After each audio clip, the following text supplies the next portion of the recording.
Someone said, "Why am I going to pay $500 for a picture of a hobo?" I always thought Kyle Beckerman was a good player. Fire sticking their foot in it. They said they were going to cut my food rations. Cork soaking. There is no possible way to articulate the malaise, the lack of ambition, the way it's felt for so long to be a fan better than he did. And welcome back to the Enemies of the Fire podcast, everybody. This week, we will be talking all things MLS, including you-know-who. And we'll also be talking about changing the rules of the podcast. And lastly, we will get to talk. We get to talk about the Fire this week. What a privilege. Gentlemen, I am FC Neo Tokyo. This is DPG, and this is James. And how you guys doing? What's up? Let's go. It's been a hell of a weekend. That's all I'm going to say. It's been a very interesting weekend. The Fire are taking us on a ride. I can't wait to talk about that.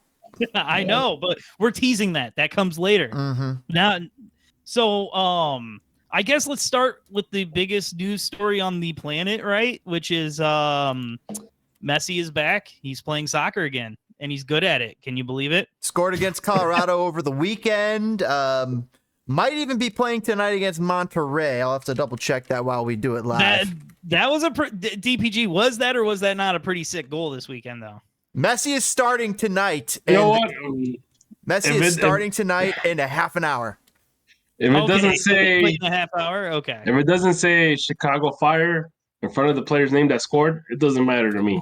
I don't care. Speaking of players that don't play for the Fire but league the lead in scoring, you got Christian Orengo and Lou Morgan still leading the league. Christian Benteke. Who's Lou Morgan? Louis Morgan. He's for New York, isn't he? Yeah, New York. Yeah, New York. Oh, yeah. So Orengo calls him Lou. Yeah, Lou. I shorted his name. Orengo of Real Salt Lake with 6. Louis Morgan. Orongo. Morgan, Not Red Bull Durango. New York with 6. Christian Benteke and Gio Kamakis with 5. Van Zier and leads the league with 6 assists. Diego Luna with 5. Arango with 4 assists. So 6 goals. Yeah, it's almost like 4 that assists. dude's good at soccer. Holy cow! Delgado. Wasn't he a free agent? Like I feel like 2 seasons ago. Well, no. He was in the LA, and LA shopped him because that's when they got Rossi, right?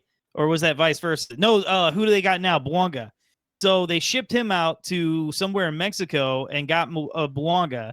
And then he wasn't getting playing time, and Salt Lake got him from Mexico. So, I mean, Salt Lake is quietly building themselves a little bit of a team over there, man.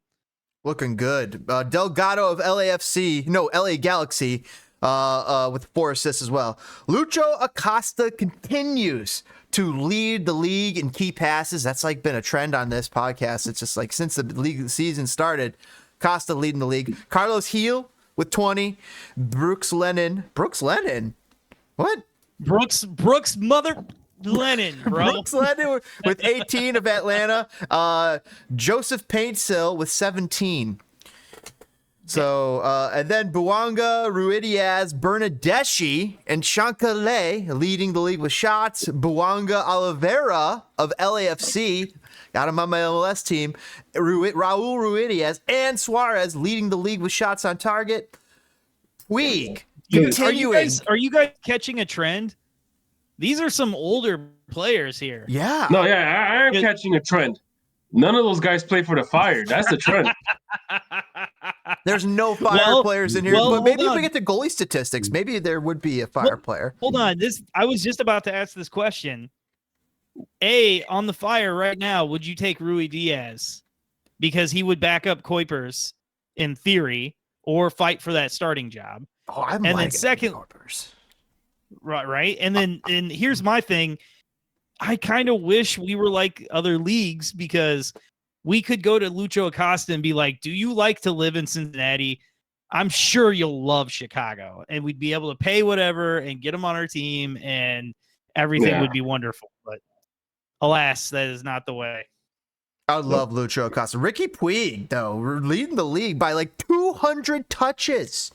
200. That dude has been so wasted at LA, although they've used him to build. They were really bad. They're still really bad. with him. They're still They're not kind of that bad. Nah, They're still kind of bad. Dude, man, is it confirmed? Is DPG a hater? Well, I guess so. I guess so. I don't have the.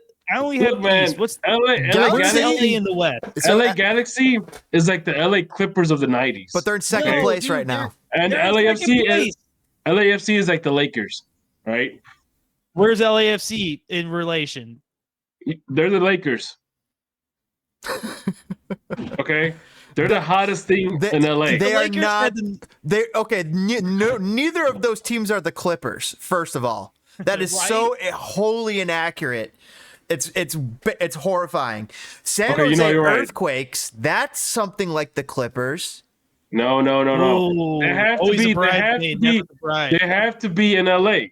Yeah, So but you're- they can't have won a championship. No. Galaxy's won a championship. LAFC is the Lakers. LA Galaxy are the Clippers. And when I mean the Clippers, not the ones now, but the ones from the 90s. When nobody, that was like the afterthought. San Jose is like the Golden State Warriors of the 90s. Of the 90s. Yeah, the Mitch Richardson era, There right? you go, Mitch Richmond, yeah. Or Richmond, damn. There you go.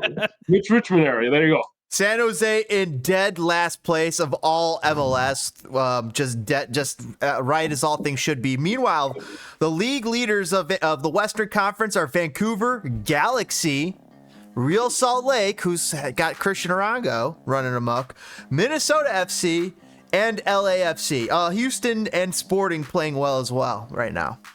I think you're going to see those teams at the top stay at the top, man. LA Galaxy has built a good team. LAFC is always a good team.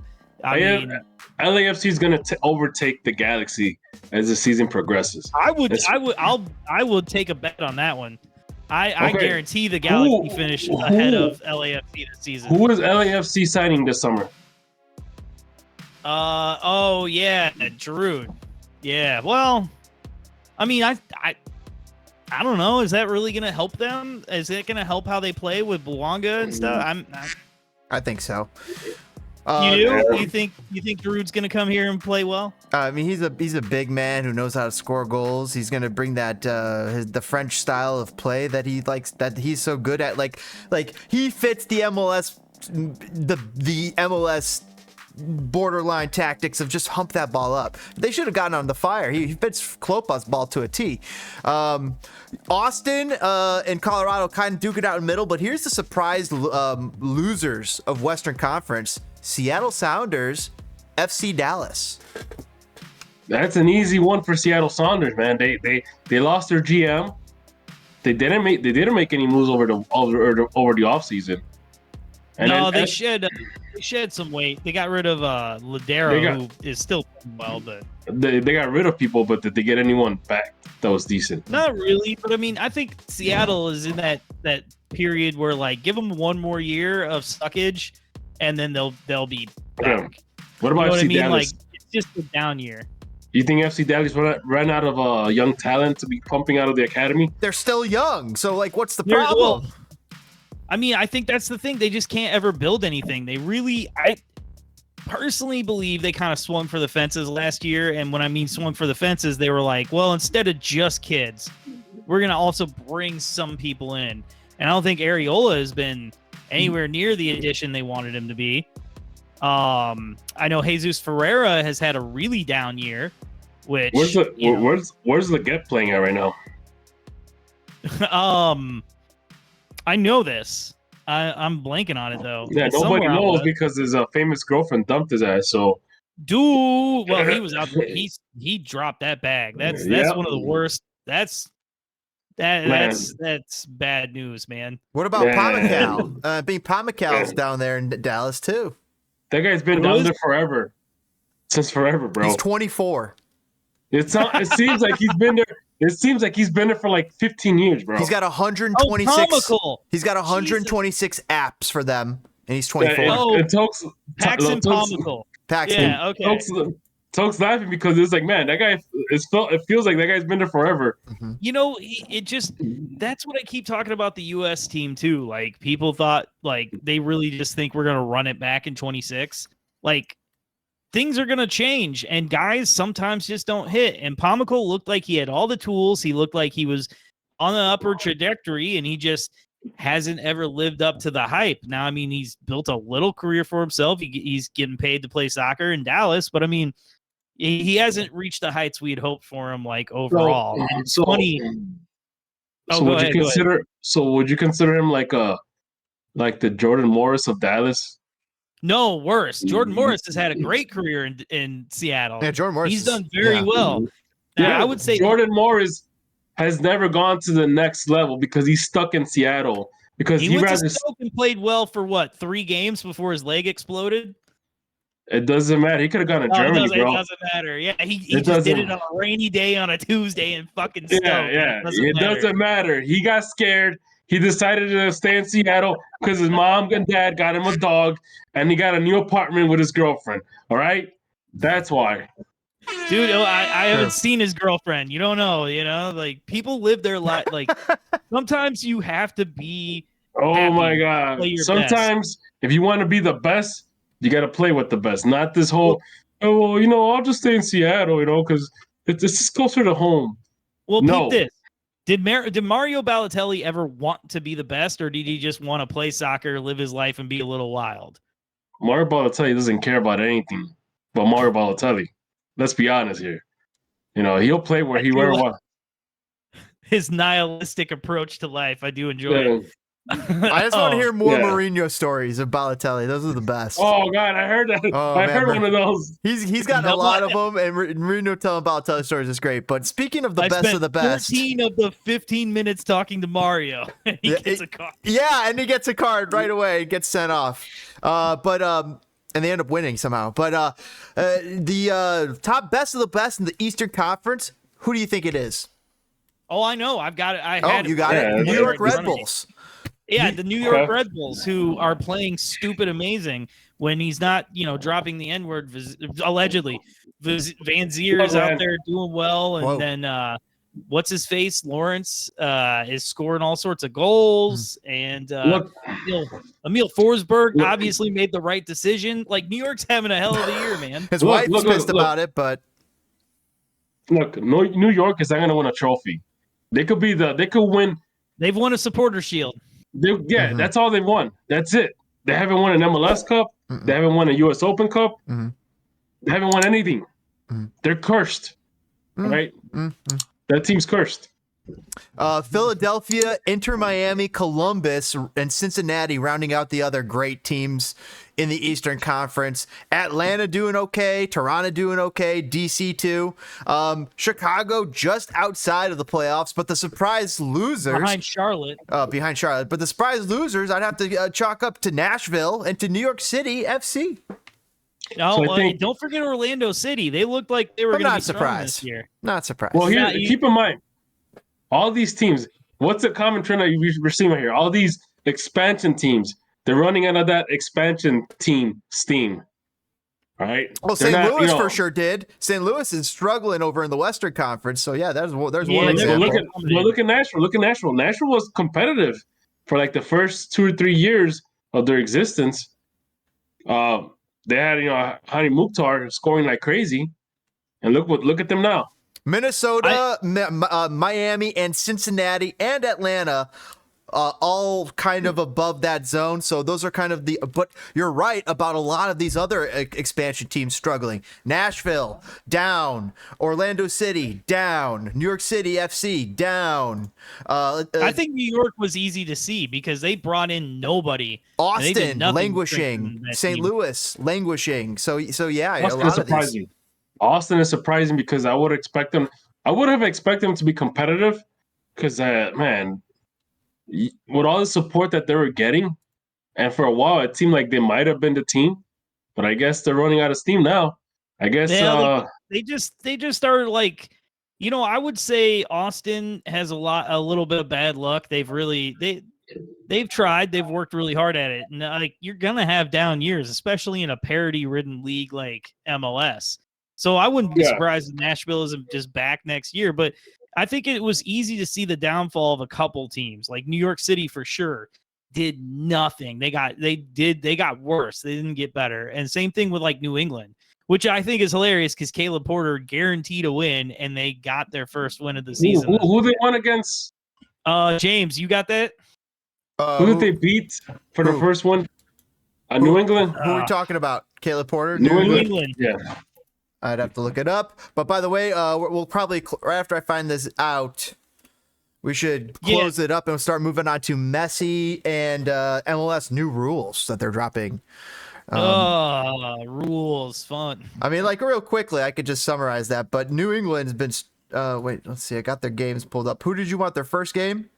No, they just won this weekend. Who did they just They beat? lost to Club America yesterday, 5-2. They beat Charlotte.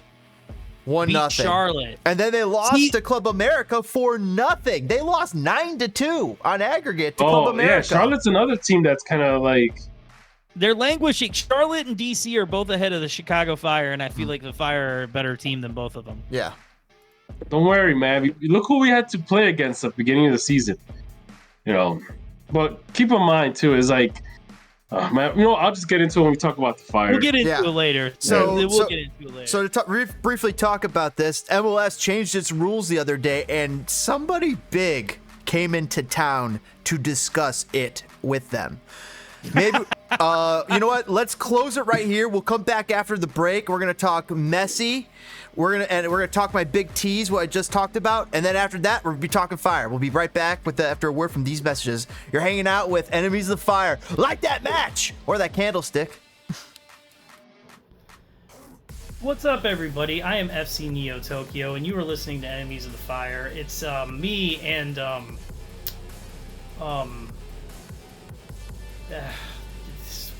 there's like this one guy. Who's the other guy? I don't know, but it's amazing. I'm great in it. Thanks.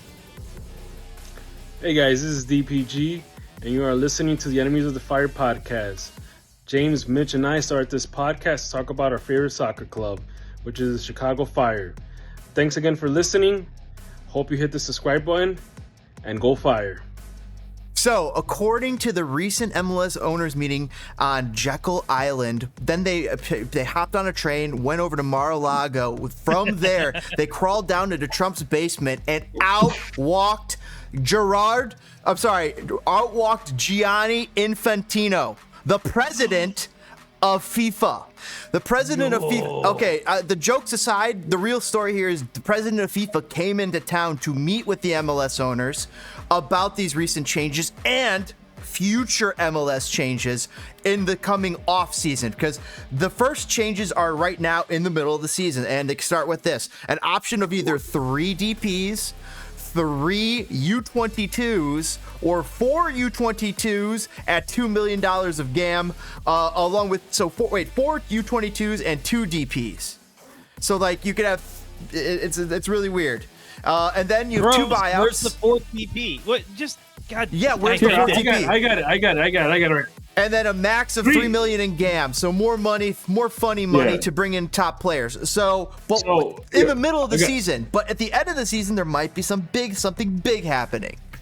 So that's gonna happen in the summer window. After I don't know if it's gonna happen when the summer window starts, which I guess that's probably what we're aiming for.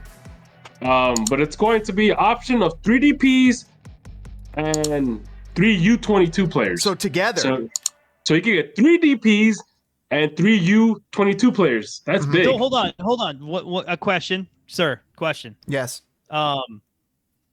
Is a U22 spot? What's the max salary for that? Is it like a DP? Does it hit you at a certain level, but you could spend anything? I think it's age based. So if we sign them when they're under 22, it only hits at a certain cap level, and then we can pay them whatever the hell we want to pay them. Yeah. All right. I mean, that's like 6 DPs. I could live with that, but you're if you get the right ones. Or the other option. You'll go ahead. The other option is you get 2 DPs and 4 U22 players and $2 million GAM. Why does Gaston Jimenez need $2 million more? Hey, hold on. There's more. Wait, there's more. Oh, wait, there's more. There's more. You get a new 2 buyouts per season. Yes, that's the big news. That's the big news. Lugano's going to be awesome next year. And not to mention, max $3 million in GAM on transfer revenue per year.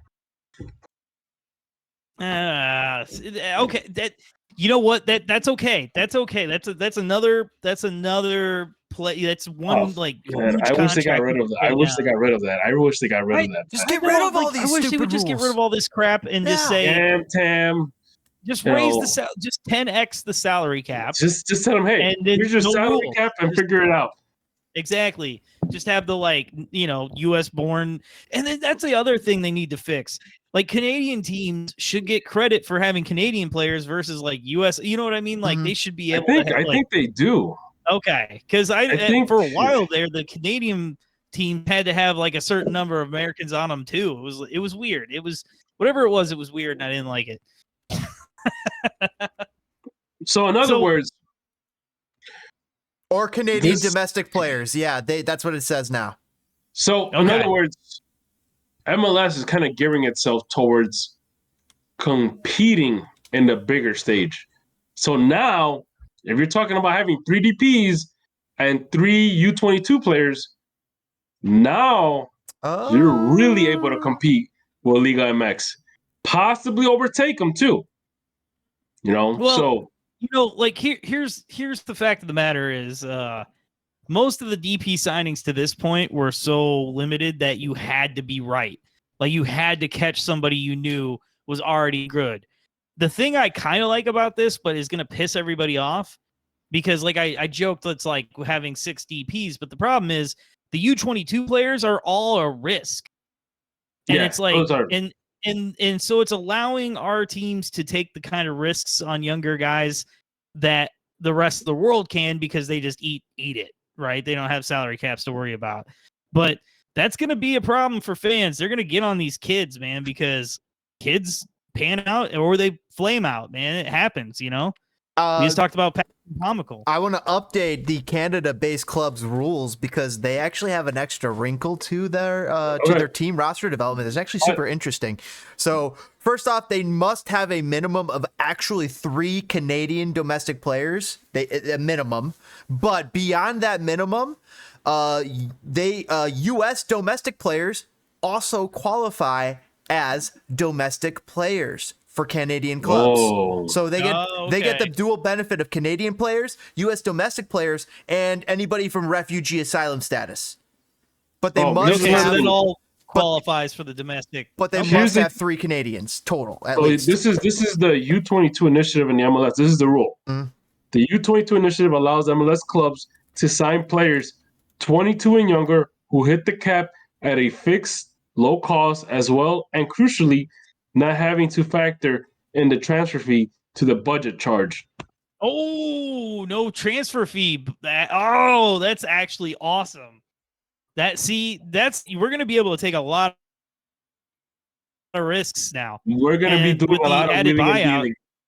Yeah, and with the added buyout, you can take another risk and just buy. You know what I mean? Like this is okay for what we have. Like it's part of it gets me excited because I know we'll never get what we deserve. So it's like, but what we, it's nice to have some change, but this is still just not enough. This is how we get rid of Gaston. Right? 100%. If this had been active earlier, Gaston would not be on this team, which I would be very happy with. Yeah. I mean, a lot of these rules that are ready right now in the middle of the season would be helpful to Georg Heitz last season. Interesting updates in the U.S. Open Cup. Chicago Fire 2 play this upcoming Wednesday at Bridgeview, SeatGeek Stadium, 8 p.m. Chicago Standard. Eastern time. So that's 7 p.m. CST. I think the tickets still might be free. Don't quote me on that, but out in SeatGeek Bridgeview, so that'll be fun on a Wednesday night, April 17th. However, they played their first real game this week. They won. They did well. Oh, good. So, they get to keep that quote unquote that mojo going. So hopefully they get a win against Indy 11, which will be a fun, little derby in a way.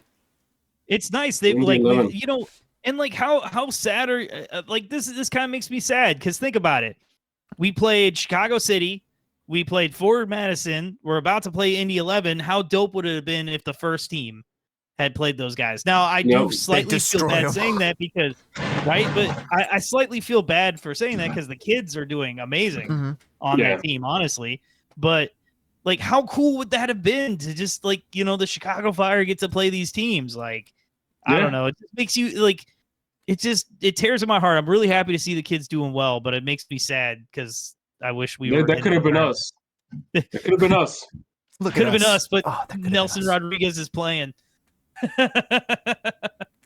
Toke, did you have something about Messi that you wanted to bring up? I just brought up the fact that he scored an amazing goal. Like that. I mean, we have to mention Messi in the Messi League soccer. But I didn't know if you had a rant. I didn't know if you had a rant. I feel like I'm slightly vindicated because I told you it wasn't a big deal. He'd be back. It'd be fine. He's an older player. He's going to miss games. It happens. Nice. Miami's still going to be good. DPG is still hates fun. Well, hold on. Okay. So before we take a break, can I bring this up? Yeah. Okay, go. I personally am getting so sick of the Premier League, and I will tell you why. Not because the games aren't fun; they're fun. Perfect spot for it. I cannot deal with a world and a reality where you're going to continually take points from Everton and Nottingham Forest when Manchester City is unimpeded to just do whatever. Like, it's such a rigged system because it's ridiculous, man. Don't have the rules. If the rules are going to punish people like Everton and Nottingham Forest, who cares, dude? Then they're stupid rules. It should be more like MLB baseball. Yeah, there's no MFing way that Manchester City is above board with these rules. There's no way. It's not possible. And I'm sure there's other offenders. Guys, there's no way Leicester was above these rules when they made their miracle run.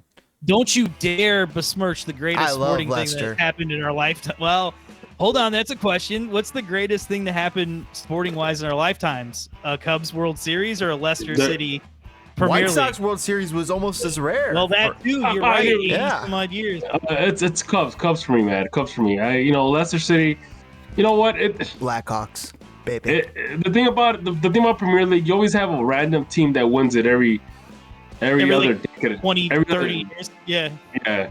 It's like in the 90s. What do you guys actually think about this? Like, I hate it. I think it's so dumb. And I'm not even an Everton fan. I don't care what happens to him since Tim Howard left. I didn't even hear what happened. So it just sounds like they're getting docked points or something for some sort of FPP remember thing? Earlier in the FPP, season, first off, is a scam. FPP is a scam. Yeah. That's what I'm saying. If Manchester City doesn't have any points deductions, then don't you dare tell me Everton deserves them. You know what I mean? Everton should have got a better lawyers like Manchester City. That's so crazy to me. Like, that's so, like, they lost, 10 points earlier, then it got reduced to, something like 5. Then they got docked another 2 this past weekend. Like, they're just, they're like, it's like an HOA. They're like someone wants to get them relegated. That's all that means. Exactly. Their points deductions are like how my fucking parking tickets pile up, dude. It's crazy. They're gonna repo Everton pretty soon, man. Back to the football league with you. Back to the National League. Yeah, right. We're gonna move this thing all the way back to the National League. They're right below Wrexham. Oh my! This is garbage. This is absolute garbage. So here's what they did. Everton had already received a 6-point deduction, which was gracefully reduced from their original 10-point deduction to 6 following an appeal by the higher powers that be in the EPL for overspending in a 3-year spell up until the end of 2021-2022.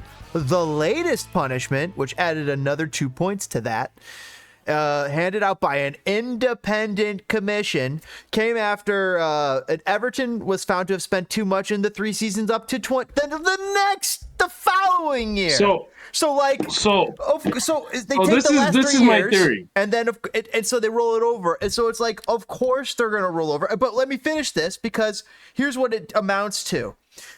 They got to lose a maximum of 105 million pounds, which is about 100. Let's go in U.S. dollars. They get to lose 132 million dollars over a 3-year period. They overspent that margin apparently by 21 million dollars. So the cost of they lost a football $21 player million more. So the cost of a wide receiver over in the NFL, they're getting punished almost to the point where they could get kicked out of the league.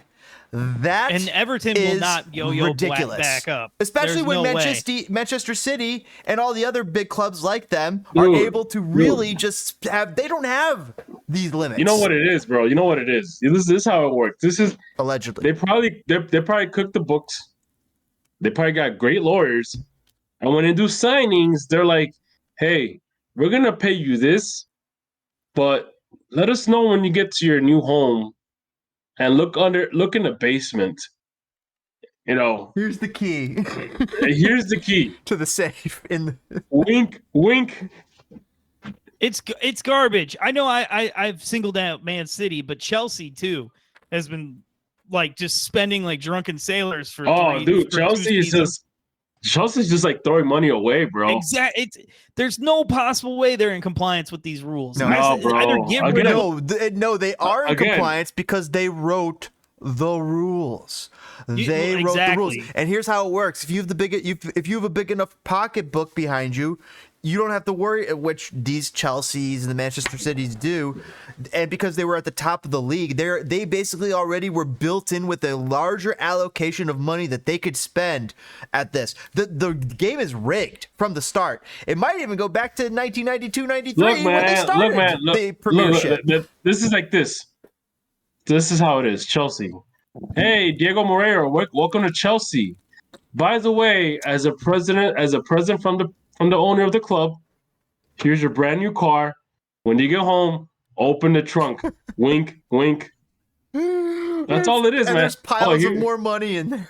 Yeah, they're like, here's your contract. It might look a little low, but we know their contracts are not looking a little low. They get reported. They get reported. You're right. They do get reported at a certain rate. Mm-hmm. I hate it. Get rid of the rules. If you're gonna let the Chelseas and Man Cities get away with it, get rid of it. There's no reason. There's no reason to punish the Evertons and the people who are gonna give you the best games and fight things out. Let me ask you this. You saw how quick MLS was to find out the whole situation with Miami, where Miami was playing these guys under the table. Yeah, with Mutweedy or yeah.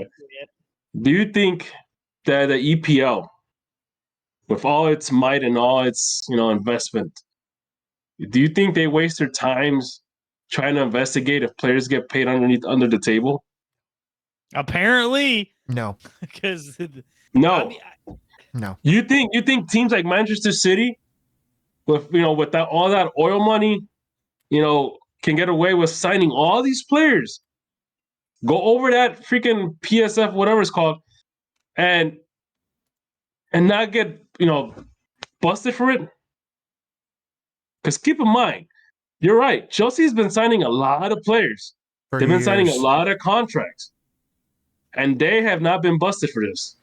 Which gets me nothing, not a word, which is just garbage. Which gets me thinking: either A, they have really good lawyers, B, they're cooking the books, or C, all of the above. All the above, and they probably got some offshore bank account. Mm-hmm. With some, with the guys, a fake company and a crap load of money in the Bahamas, and that's it. Allegedly. Do you see how slowly Newcastle is getting built up? They could have done it in one season, but they're like, okay, let's do this slow so we don't get in trouble. It's just it's just all of it's dumb, man. I know. it sucks that the lower end teams are getting busted for it, but then the guys in the top, the big spenders, are untouchable. Mm-hmm. Yeah, and that's what's garbage about it, because again, Man City and Chelsea are two giant offenders of this, and it's just in the Premier League, because we know Barcelona, all that other nonsense over there. Dude, Barcelona and Real Madrid, bro. Barcelona now is kind of calming down because they're broke. After They're Messi struggling. left, yeah. They're trying to make money. Real Madrid, that's a whole different other case, man. That's like those guys spend money, like crazy. They don't care. No, They'll throw money at anybody. and I mean, I'm for it, because I don't like the MLS model of the salary cap, but also, like, if you're gonna have those rules, enforce them for real, or just don't. Like, just don't. It's- We all It's- know. We all know. But then that you also why they're have not. your situations like Bayern Munich, best team, probably one of the much better teams, the best team in the Bundesliga. I'm not gonna kid around. Maybe not this season, but for the most part, those guys don't need to spend like crazy because they're always gonna dominate the league. They don't care, For me, Thomas Tuchel going to Bayern Munich and Bayern's not in getting a second. trophy. Holy shit, they're gonna lose to Leverkusen. Yeah, they are. Yeah, It makes me so happy that, like, Thomas Tuchel isn't going to win.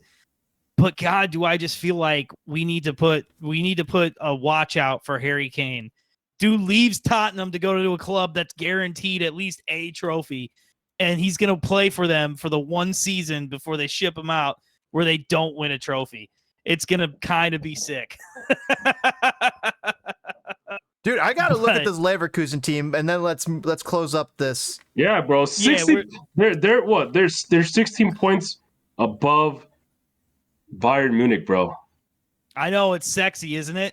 It's beautiful. Do you remember the last time a non-Bayern Munich club Oh won God, the it's been Bundesliga? so long, man. Their captain was like is their one of the- goalkeeper, Hradecki, Lucas Hradecki from Finland. Joseph Stanisic. Do you recognize Jonathan Tah? I recognize.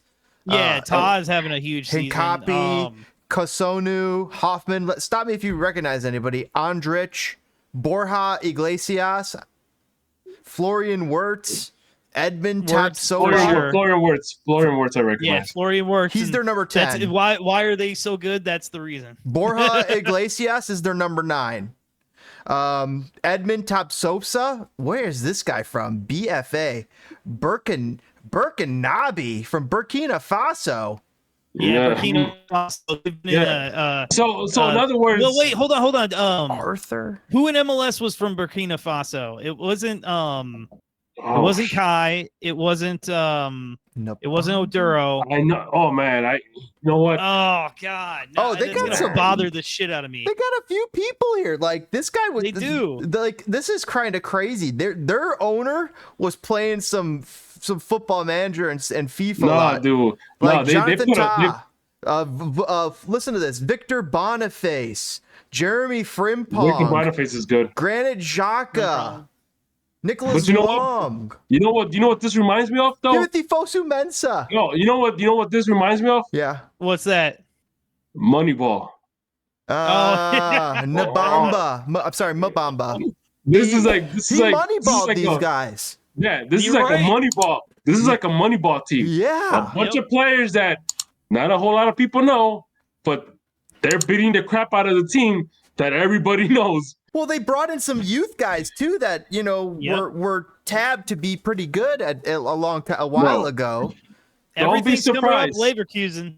Don't be surprised in a couple of years if Leverkusen keeps this up, or even if they don't keep it up, this is going to be like a study. Bayern's why- coming for some of these players probably next This is going season. to be like a Oh, they're statistic. Bayern's be going to pick apart this team, Oh yeah. Yeah, just like they they're going to always do. study. They're going to study this squad. In a couple of years, they're going to be like, why did Leverkusen like? Oh yeah. Beat up. Everybody's gonna play the Leverkusen Palacios. way for the Ezekiel next like 3 Palacios. seasons. You're right, They got a team. dude. Yeah, I gotta say this. I think the last team that won was Wolfsburg. yeah. I think that was the last team that Is that won. one? No, Bro wasn't on that team. Who was on that team? No, Oh, I- Shrundolo was always at Hanover. He was the mayor of Hanover. Yeah, Wolfsburg, man, and look at Wolfsburg. They're not even in the No, they're in the Bundesliga. second division, and Yeah. it's wild. To think, Wild. And all they right, won. so Speaking of wild, let's shut it down and come back and talk the fire. Sound like a plan? Yes. All right. Well, thanks Let's for hanging do out it. here on Enemies of Fire. Make sure you guys kick that like button like it's a corner kick. You want to curl it into the upper right corner, just around the goalkeeper's outstretched palm, and you score just like when you punch that like button. All right. We'll see you guys on the flip side.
Welcome back to the Enemies of the Fire, and this time we actually get to be friends of the fire. We won again, gentlemen. It happened. It was great. This Are is we a excited? roller coaster. Like this season, like I feel like we're bouncing back and forth. Where we're like, can everybody? This team can't do anything. Oh wow, they can beat people. Maybe they can do it. Oh wait, no, they can't. Yes, they can. No, they can't. Yes, they can. Yes, they can. Oh my God!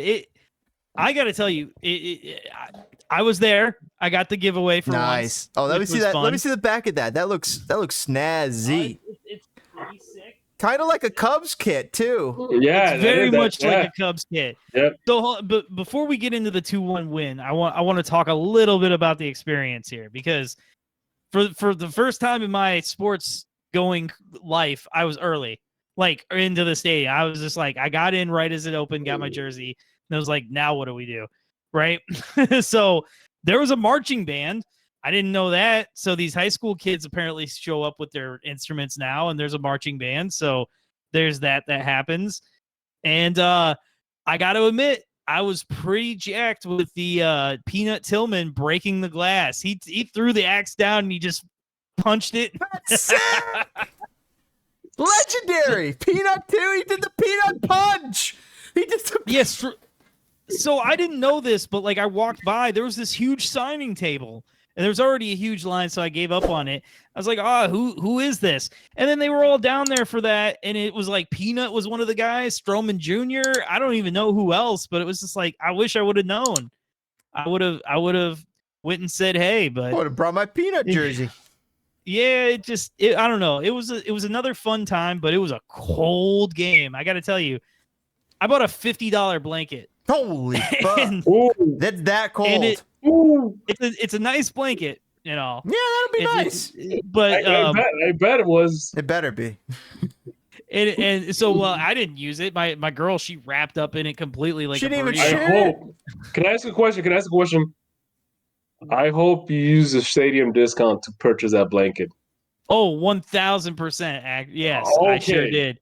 Okay, because So I you- would say So I told you I was early. It was great because before I bought her before I bought the blanket, she looked at me like before the game. We were still like an hour before the game started. We were kind of eating. She was like, "How mad would you be if I left right now?" And I was like, "All right, what if we get a blanket?" She was that cold. Yeah. Yeah. Oh. We underestimated the wind. We You were know, dying. you want to know something? If you ever have a chance to go to the locker room sales, a lot of times they'll have blankets like heavily discounted to get rid of them. This one didn't even have a logo on it. It literally Oh, just has God. this little patch that says Chicago Fire Soccer Club No, or man, football club. no, I don't have it done. I have a fire blanket. It's upstairs somewhere, but yeah, I do have like the really thick one. I should have brought it to show you, but I think it's in use currently. So after the Yeah, peanut punch, James is gonna wrap himself in that black. I will. Black. It'll keep me warm.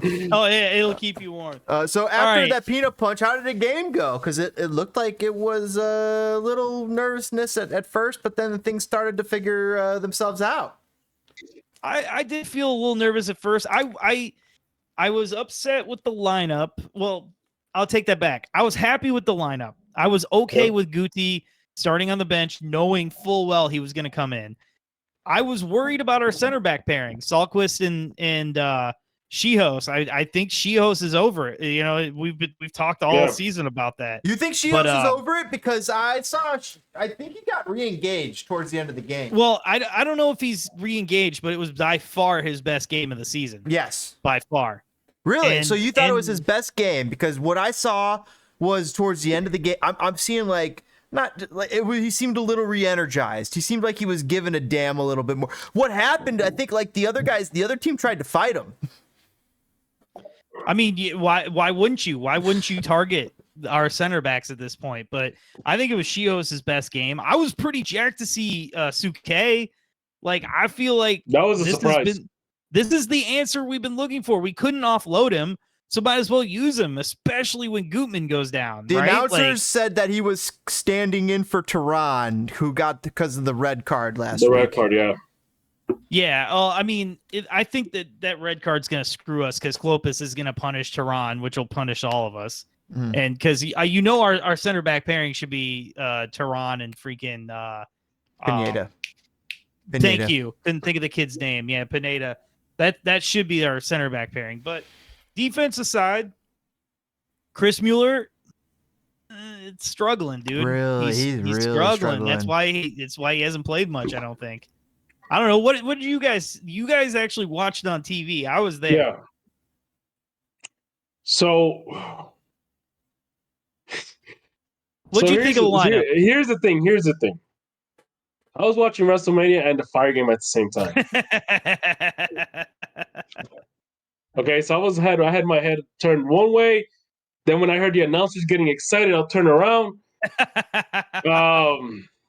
So I know that there was a penalty call in the first half. I saw that. That was very sloppy defending, by the way.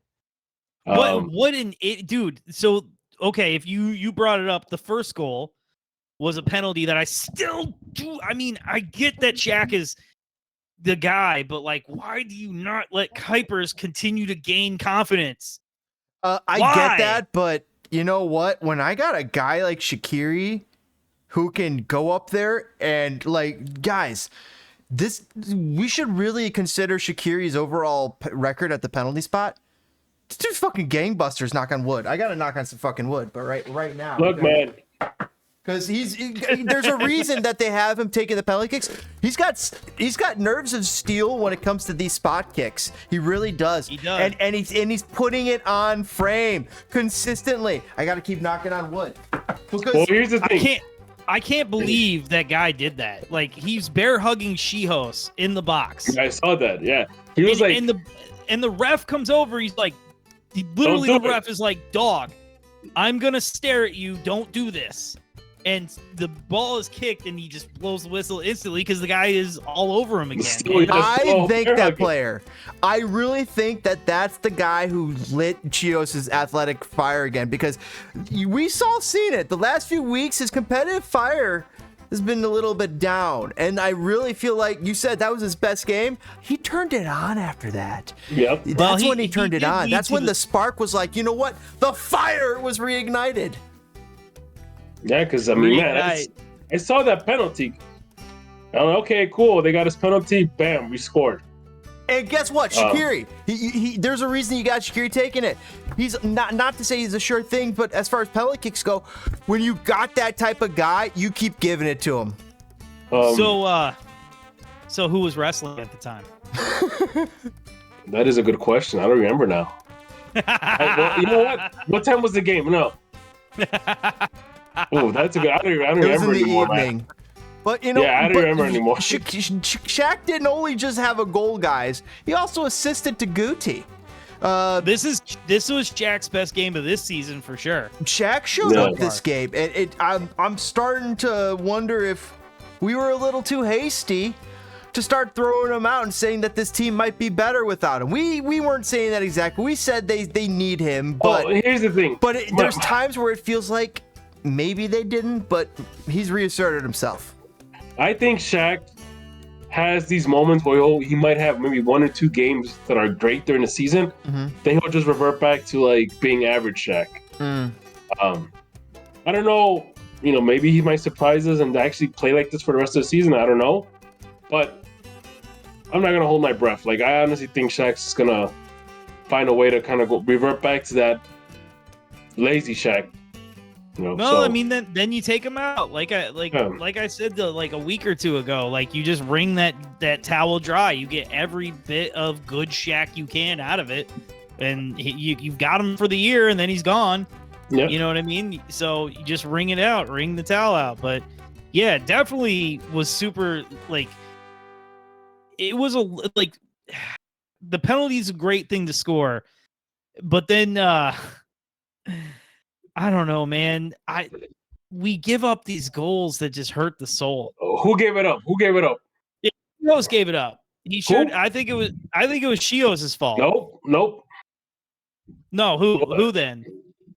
What's his face? The guy that you've been so hyped up about the past few weeks.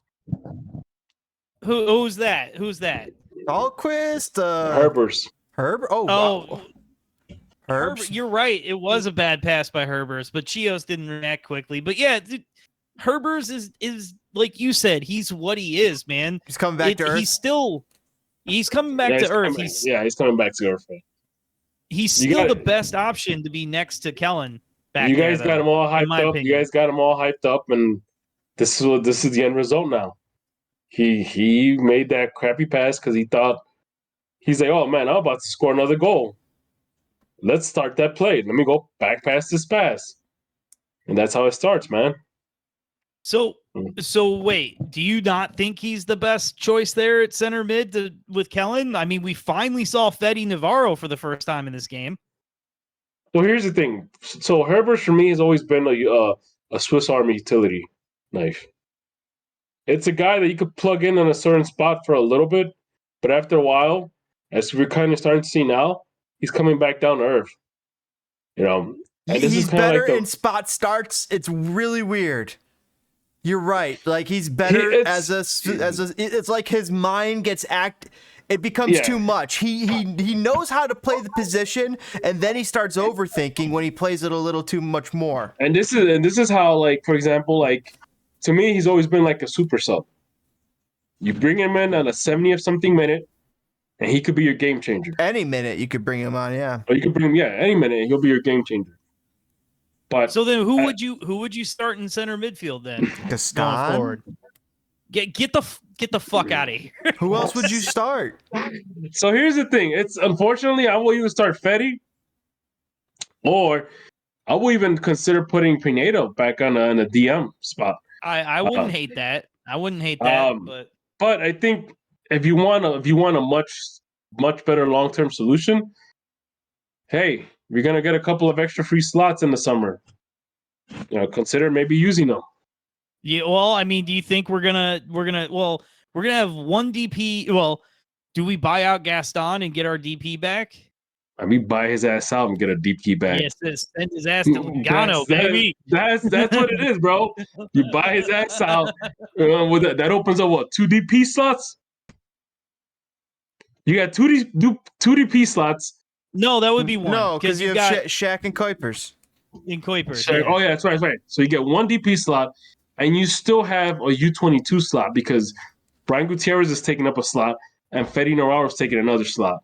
So you still have 1 DP slot and one U22 player slot. So you can play around a little bit there. We're coming up to the end of a European season. Who would you want to get and throw into the fire of the fire? I think Sergio Ramos. Well, I think at this point, I think at this point, the goal of this team should be find someone that could provide service to Kuipers. 100%. Clearly, our current setup is not doing so well at providing service. You know what? We're not doing anything. Neither of our wingers are actually playing. Even though our winger scored last game, Guti, I don't think he's just not that great of a winger. No. It's the tactics. Yeah. Because the wingers keep cutting in and we're crowding Kuipers. Yeah. Who and it's just like, so he's smart enough to know, like, I guess I drop back. So he's not involved anymore. So you know what it is? You know what it is? Is that you need to bring one of those key passers that those Luchos. Lucho Acosta. Yep. You need to bring one of the Lucho Acosta type Carlos players. Hill is the second in MLS. You bring one of those type of players to this team, and you feed Kuipers, and I guarantee you the man will not stop scoring. Carlos Hill, Acosta. The Revs are already out of it. Do you think they'd let us pick their carcass? Oh, absolutely. Because if we got, I told you they're not giving us one heel without the other. They're not gonna give us anything, man. I think they're gonna try to make the best out of the season and kind of get ready for next season. And the Hill brothers are gonna want out, though. They might. They may like, if they could go to the Fire and compete with Lucha, with Acosta. I'm sorry, with Kellen Acosta and Shaq. That seems appetizing. I think you know what? I think Kellen Acosta is gonna be like our saving grace, because if that's one guy that you can use to convince other players to come to this team. Oh, agreed. Definitely, especially like U.S. fringe national team guys in Major League Soccer circles. I think for sure his word carries a lot of weight. So you go ahead. Well, I was gonna say you brought up when we were talking U22s. You brought up the man, the myth, the legend, the truth, Guti, who came in this game and actually scored a beautiful chip. Just chef's kiss of a goal. Is it just me, or does Guti ever, like, at least once or twice in the season, he'll have like these like wonder magic goals? Like remember the other, like 2 seasons ago with John Duran, he gave that little clip pass, or last season when he just blasted it from outside the box, or the first goal this season, or that first goal of the season, and then now you have this chip, bro. 7 out of 10 times. In the MLS, if a guy from the MLS try to do that chip, they'll mess it up, bro. They'll just kick it over. The sky, it's going over. It's bouncing off the crossbar. Yeah, it's going to go the other way. I know you've been a Fire fan for a long time, so I don't want to alarm you with this, but the reason he has those moments is he's good at soccer. I know we haven't seen a lot of that, but that kid is good at soccer. Yeah, he is. Yeah. He's good at soccer, yes. And we talked about it last week. We said he's got to get out of town to develop more, and then he came in and just threw down some magic. He needs to, like we said, he needs to start paving his way out of town. And by scoring goals like that, he will. I think we should head to break, and we'll come back and we'll talk about the more Fire. Essentially, we're going to talk about the next game coming up, and maybe a little bit more about this game, because I don't think we've recapped it all. And one thing that does excite me, though, Shaqiri finally has more assists than our goalkeeper. We'll be right back with this messages from Enemies of the Fire. Catch us on the flip side. In a world where soccer dreams rarely come true for the average fan, one event at Toyota Park changed everything. This is the story of the day a penalty kick became legend.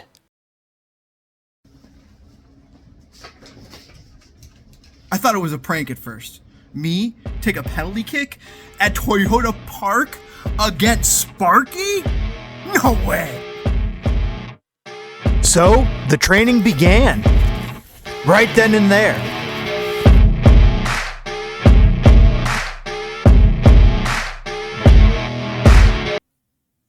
Welcome back, everybody. This is the Enemies of the Fire podcast, and we are talking about the Chicago Fire's upcoming game with the New York Red Bulls. We were done with the last game, right, gentlemen? I mean, I'm sick of seeing Kuipers go out in the 60th minute for Barlow or Koutsias. I like Kuipers though. I've been liking what I've been seeing from him. I like it too. I do like Kuipers too, but I don't like Barlow. I don't like Koutsias. I don't. No.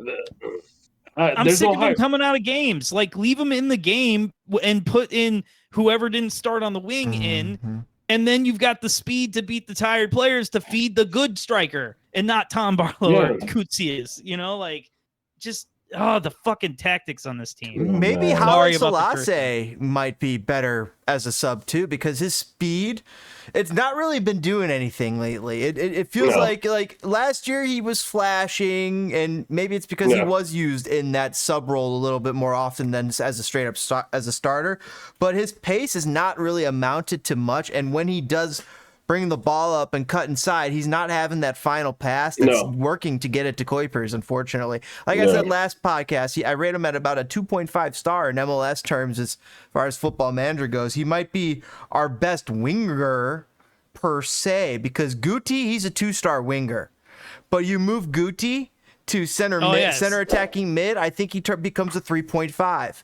I think that Guti is a 3.5 with who could show up as a 4-star on some days. Guti has that in him too. The problem is Shaqiri also has the 2.5-star days in him. So does Guti. I think they're almost the same guy with just different, levels of age in their legs. Well, then this is a perfect transition to something to talk about this Red Bulls game. What do we want to see with the lineup? Because personally, I'm terrified that Frank thinks he's going to shore up the lineup by going 5 in the back. And what 5 in the back does to this team is completely decapitates any offense we have. Yes. Because so much of it is on the wings. Yes, it's true. So I feel like we're gonna walk out there with 5 in the back and just get murdered. Are we away, right? It's an away game? Yeah, we're away. So you want to go defensive for those games. Then that it would make sense for Frank's tactics. If you were at home, when they played at home with the 5 in the back at home, that made no sense. To go so defensive at home. But to go defensive on the road, that makes sense. I'll give him that. I think 5 in the back is bad for this team because of two things. We don't have enough center backs good enough on the ball for a high pressing team. Right. And again, it completely takes any offense out of the game. Yep. Then you're relying on 2v4 with Shaq and Kuipers. That's like, it's just, so what would you guys do? Like we know Brady. Brady's awesome.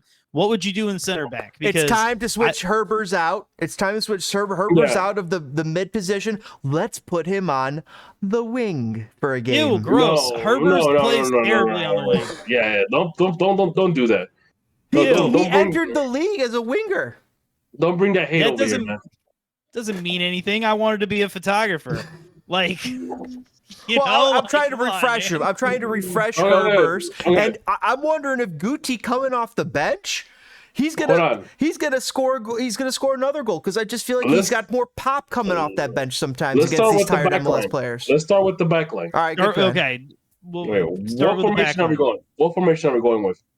I want to go 4 in the back, but I fear we're going to see 5. Let's go 4 in the back. 4 in the back. Oh, Suke. Okay. Suke. Yeah, that same thing. First center back. Tehran. But that's not going to happen. Klopas is going to punish him, but I say Tehran. I kind of want to see Pineda. Well, that's the other one. I'm gonna rock. Okay. I'm gonna rock Suke and Chihos, based off last game. You know what? I'm with you on that one, James. Chihos, Pineda, Suket. I'd rather Right. wouldn't Okay. have Suket, but based off last game, I'll go Suket. And then with the idea in my head that I'll eventually be working Turan or Pineda back in. Oh, Okay. you're not talking Suke, you're talking Salquist. Salquist. I am Okay. talking Salquist. I'd start Salquist and Chihos together again. Okay. And let Turan try and earn his way back. I want to see more about Turan. I do want to see Turan and Pineda. I don't know if it's the time yet because I saw Yeah. Chihos' fire reignited. Our right back is settled, right? Yeah, Aragoni, well, left back, Aragoni played left. Really? Yeah, Aragoni played up. Yeah. Yeah, So I Aragoni saw played that. left, so Suke could play right. Yeah. That might be our best. I think it's by far our best, especially with Gutman out. Yeah, I saw Gutman's that. still out. I saw that and I was confused. I'm like, why is Aragoni playing on the left side? But you know what? It worked. Yeah. I mean, we knew it was gonna work. We all knew Guster and Dean weren't the answer. I thought Dean was okay. I thought Dean did. Dean's okay, but like, come on, if you've got Suke, Yeah. willing and able. Right. Okay. All right, Everybody's- so midfield too. Midfield, yeah. Obviously, Kellen got Yeah, he has to play every minute of every game. Yeah. Kellen's a starter. Guaranteed starter. And I still say Herbers is the best option there. If Fetty Yeah. we just saw for a You don't- little you- cameo, You and don't so want we to don't start. know where Fetty's at. You don't want to start And Guti. Guti in the mid. Nah, as not the behind shuffler. Shaq. Okay. No, okay. no. Not He's behind he's Shaq. too slight a frame. Okay. So Shaq. Well, but we're talking the two defensive ones. Okay, So the two Kellen and defense- then Kellen and Fetty. Fetty just gotta Fetty. Well, I feel you. That's what you want because we know Frank ain't gonna do none of this. But like Fetty just got that cameo. We really don't know where he's at. Frank doesn't seem to rate him too high. Oh. I doubt he gets the start. Do you want to personally. try Gaston again? God no. I want Gaston to sit in the stands with me. Like just hang out with us. Like just hang Share the out with us. popcorn. Share the popcorn. Exactly. Exactly. Like All right. I don't need to see him on the field. I still go Herbers. What do you think, All right. James? Yeah. Who's next to Kellen? I'm on board with Herbers. I mean, one bad game does not take him out of my lineup for him because he's still just the best shuffler.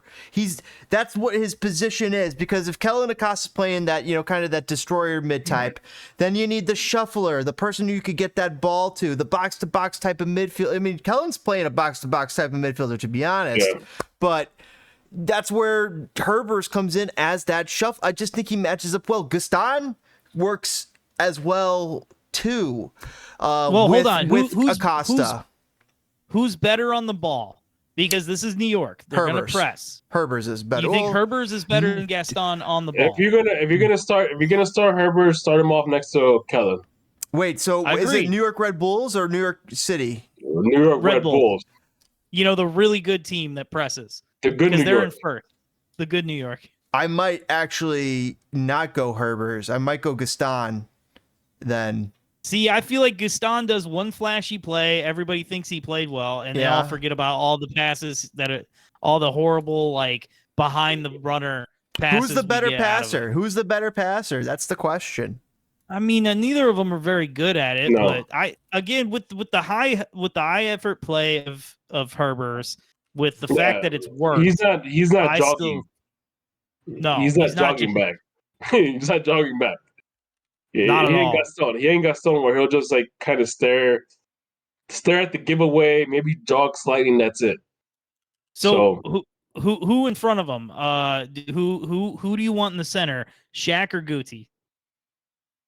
Because in my opinion, they both have to play. They're both good on the ball, and I don't think Chris Mueller is good enough on the ball to get a start. Not against a Red Bulls team. Okay, so I guess start Shaq. I guess he has to start Shaq. And you just got to start Guti on that wing. Who And else you is gotta start- there? You gotta start him on the wing. Then the Yeah, other, start I mean, Guti. do you guys? So Selassie, Mueller, who else? on the wing? Selassie is still going and not Mueller Yeah, for sure. I and agree. Kuipers. Like it's you know easy. what? Kuipers. Would it be kind of far fetched if I were to say, how about try Mueller on the wing instead of Selassie, and have Selassie come off the bench in the second half? Or what about I Kutsias? respect, I don't agree with you, but I'll fight for your right to say it. But but in all honesty, I like the don't idea, think he's but good enough on the ball. let's put Kutsias on that wing. So let him get his Oh running God, in. no. Dude, do you think Kutsias can handle the ball against a New York team? That's the part I keep thinking is we need the best guys on the ball because they're Yes. going to press because I think there's a reality where this is a 4-0 Now here's win the other reality: is when you hoof the of ball like for up. New York. When you hoof the ball up, you have Kuipers and Kutsias to hoof it up to. Okay, I respect that, but Especially if you got a panic clear. okay. Is- If you're gonna is hoop the ball, then Kutsias- if you're gonna hoop the ball, you might well just leave Selassie then. Because he's probably the Well, only that's guy what- with speed. I was gonna say, is Kutsias faster than Selassie? No. Who's faster? No, it's Selassie No. for sure. But Selassie Well, Kutsias, then, yeah. Kutsias is not slow though. No, he's not. No, he's not, but- nor is the he who shall not be named, Tom Barlow. He's not too terribly slow, but still, don't want to see that. Look, man, you know when Tom Barlow comes into the game's already sentenced. Yep. All right. Yeah, you're right. Frank Klopas puts Tom Barlow in the game when he's like, I don't want either team to score. Just stop the count. Yeah, stop the count. Stop. Oh man, so what do you? I mean, I've expressed a lot of concern over this game. What do you guys actually think? Because I am very pessimistic about this game, which doesn't kill all the vibe from the last one for me, but like I feel like this could get ugly fast with how we handle the ball in the back. Yes, this is gonna be another back to reality Frank ball situation. We're talking about a good New York team right now. That's up in the stands. And they're firing on all cylinders. Like And they're not even. They may not even be this good, but they're firing on all cylinders currently. And the game is ripe for another Lou Morgan hat trick. So No, that would make me sad. So here's the thing, and this is I was thinking about this earlier. The more the Fire win, the more chances Frank is getting to stay on this team, which is not good. There's no way.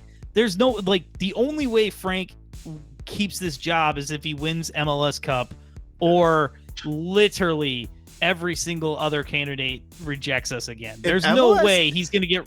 No. If Frank ends up top 5 in MLS, how do you not run it back with him? Because that would be the ceiling. That would be the best possible you could get out of him. Chances are, if you were to get to top 5 in the MLS, you can guarantee that the following season we're just going to be last place again.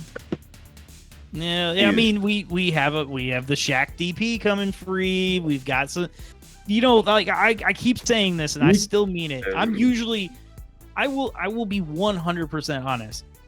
The last since 2017, even that year I didn't think we were going to do good, but ever since then I've literally gone in and had zero hope day one. There has been it's just been so obvious that the team was going to be terrible. And this is the first year since then I've had any hope. And the one thing I do see is the shadow of a team. Like they actually laid some decent pieces. And now, as long as they just don't completely shit the bed this next offseason, we should be better next year than we are this year. And I see a shadow of a good team. Something we're actually building towards something instead of putting up a grass hut and then blowing it down and then building it up and blowing it down. If we're Brady's actually still building here, something. If Brady's still here, I'll believe, because he's one of the best parts of this team right now. He's the one keeping them in these matches. He is, but don't we have yet another kid behind him? We might coming through the ranks. Yeah, we might. I mean that's the thing is you can get some serviceable goalkeepers in this league. You know what I Yeah. mean? And But I like how the that's not my Fire biggest always. concern. I like how the Fire grow them like grapes on a vine, and they just get to pluck their own. They don't have to go searching. If only we could grow some decent midfielders. Then we're we game. did. We Guti. traded did. George Mihailovic. He's now starring for Colorado. Okay, Well, give me some decent strikers then. we have not had a decent striker since Nikolic. Well, Kai Kamara was over it. CJ Sapong did the best he possibly could here. Mm-hmm. But like he was kind of over it as well. Who is another guy like, man, when he bursted on the scene, I really thought there could be some huge things for him, but he's playing still, right? Cool. CJ Sapong? CJ, yeah, I thought he is, and I thought he's doing okay. Yeah. So I mean, he's having a good career. It's just we have not had good strikers. How old do you think CJ Sapong is? He's in his 30s, man. Yeah, 32. 35. I knew it. I Oh told my you mid-30s. God. No way. Like I thought he was way younger. Yeah, I did not think he was It's 35. it's like that Pomicall kid from Holy FC cow. Dallas. Yeah. Who I thought has been in the league for like 10 years. CJ Paxton Sapong. Pomicall. CJ Sapong played for Reading United 2010, and then in 2011, Sporting Kansas City. The prodigal son returns, man. He plays for Toronto FC at the moment. Guys, Okay, so let's look at this game though, real quick. Yeah, bring up New York's lineup. From So the New York last has game. been dominating, but they're playing the Fire. I got my prediction. What do you? I'll tell you guys here in a second. What are you guys thinking? I got 3-0 to 3-1. That the Fire are only getting a goal if they get any. yeah. And I have a bad feeling we're gonna see like a real bad giveaway for a goal. We're gonna see like a good shot for a goal. And we're gonna give up one on a set piece. Okay, fair. I'd probably say 2-0. 2-0. Yeah, 2-0. New York. James. It's gonna be a 1-1 tie. Oh, it's I would optimistic. be ecstatic with a 1-1 tie. I actually was gonna say 2-2. Optimistic. I was gonna say 2-2 tie, but nobody really scores on the Red Bulls at home. So I'll go 1-1 tie. These teams met earlier in the season. It was a preseason game, and they tied 2-2. Also, what happened earlier in the season? Red Bulls met Cincinnati, beat them. What happened last weekend? Red Bulls beat Cincinnati, beat them. And so I'm going to go with a little past history here. I think 2-2, 1-1 tie here for Fire and Red Bulls, and a little bit of hope starts to float in Chicago. I mean, if we get out of this game with a point, there should be some hope. Yeah, because that would be a Herculean effort. I would be, I say all this in the watch. We are winning it from the 5th minute and give up a goal in the 97th. But in all seriousness, I knew you were going to go there. In theory, I would be ecstatic with a draw. I would be so happy. A huge point, because after this, they play Real Salt Lake at home, Atlanta at home. These are two. Real Salt Lake's been good. Yeah, that was the 420 game, right? Yes, and Atlanta's been having our number when we're at Atlanta, but when we're at Chicago, they still sometimes have our number if they have Almiron. And then after that, we do get New England and St. Louis and Charlotte. So that's a good little 3-game stretch. That's gonna be a good stretch. Like, if we're legitimately a playoff team this season, like doing anything, we actually have to win those 3 games. We need to get points out of those games. We at have least to, New England not and even Charlotte. some points. Not even some points. We have to win those games because we know the Fire don't win games. Right. So those need to be won. That's wild. The Salt Lake game was one going into the season. You're like, sweet, that's going to be awesome. I'm going to go to the game and have fun, and we're going to win. I'm concerned. Now you're concerned. Now you're scared. Speaking of being a little scared, I'm a little scared about how wishy-washy we've been about this Fire team and Frank Klopas. Like, it has been 1 week we're out on him, the next week we're back in on him. I'm still out on him. And I wonder how it's going to go. I don't think I've been wishy-washy at all. My entire stance has been I believe in this group of players to be playoff good enough. And next year, I'm really excited about adding pieces to it and losing a little bit of dead weight. But and you consider Frank Klopas part of that dead weight? Zero Klopas faith. None. Nothing. Klopas out before he even re-signed. I was so happy thinking we were rid of Heights and Klopas. I thought this was it. I'm so excited, and then they just re-signed him because apparently that's what you do these days. You re-sign Bearhalter and you re-sign fucking Klopas. And Caretaker manager. It's gonna be Klopas out for me, dog. Forever and always. Who would you rather have? we talked about this last week. We have talked about this to death. We don't know what was gonna happen at the end of the season. Right. Who would you rather have today in there? Would you rather have the Klopas Heist connection that we have currently going on, or would you rather it be Nelson Rodriguez and Veljko Paunovic? What is this? This is like some sick joke, man. I don't know if Nelson could make this team. I don't think Nelson could make this team. Is this some sick joke? Guys, seriously, would you rather have chlamydia or gonorrhea? Oh my God. Come on, man. Come on. That's basically what James is saying here. Would you rather have a metal bullet or a metal bullet? Yeah, exactly. Come on. And I guess, to be fair, Nelson Rodriguez, and someone please, let me know the difference between libel and slander. But Nelson Rodriguez is an absolute disgusting human being and the Baba Yaga of American soccer. Allegedly. And so, allegedly.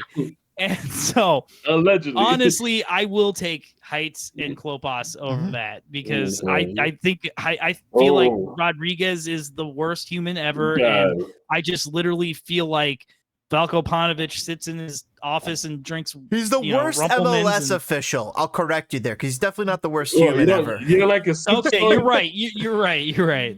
You're like a soup story. You know what? He might not be the worst human ever in soccer, but he is in the running, man. He is in the Ballon d'Or race for that. Man, just go eat your soup, bro. Man. You would take Rodriguez and Veljko Paunovic over this? No. Well, I wouldn't. I don't think they could build this. You know what? I would probably take. Man, who would I take? Man, you might well just bring back Brian Bliss, man. I would just take Brian Bliss. Dude, what's Peter Wilt doing?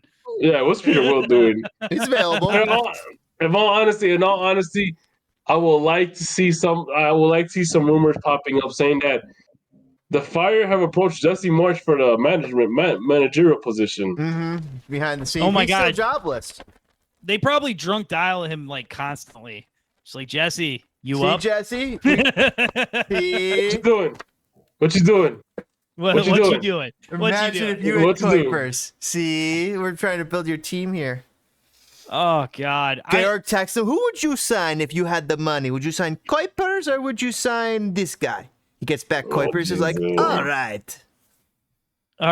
So before we wrap up, I have one very last, very serious topic for you guys. Okay. I think it's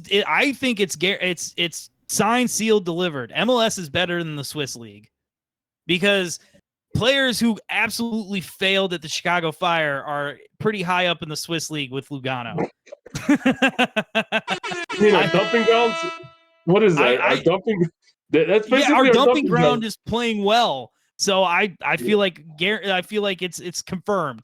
MLS better than the Swiss League. 100%. Their pool is smaller, guys. They live on freaking mountaintops half the time. They don't have enough space for freaking soccer pitches. And then when Georg kicks the ball a little too hard, it flies off the mountain. They got to send the family goat to go get it.